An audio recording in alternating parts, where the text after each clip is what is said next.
यो फोटोमा भएको नि आदिवासी जनजाति शरणार्थी आतंककारीहरू तिमीहरू सुन्दैछस् होला नि। तिमीहरूको सरकार गतिलो भएदेखि आज नेपालमा चाहिँ बालेन्चोर देश छोड भनेर चाहिँ नारा लाउने थिएन होला है। आज तिमीहरू गतिलो मान्छेले सरकार बनाएको भएदेखि र गतिलो मान्छे सामाजिक सञ्जालमा उत्रेको भएदेखि जनताले न्याय पाउँथ्यो, अन्य होइन। आज अन्याय पाएको छ जनताले है। जनजाति घोडा हो, शरणार्थीको घोडा हो तिमीहरू देशद्रोही। तिमीहरूलाई लाज लाग्छ कि लाग्दैन?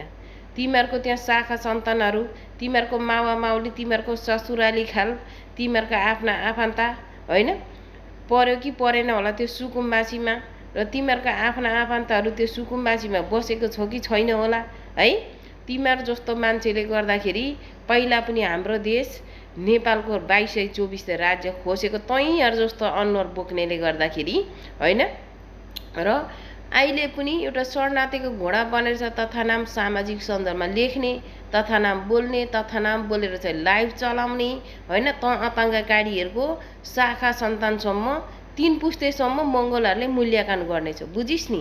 3 पुस्तेसम्म मूल्याङ्कन गर्नेछ तिमीहरूलाई, हेर्दै जा। र अहिले चाहिँ जुन दुनियाँ गरिब बच्चाहरू चाहिँ खान नपाएर सडकमा रुँदै, बुढाबुढीहरू खान नपाएर सडकमा रुँदै घाँस बाँस कपास बिन बनाएको छस् नि त आतङ्ककारी अपराधीहरूले होइन।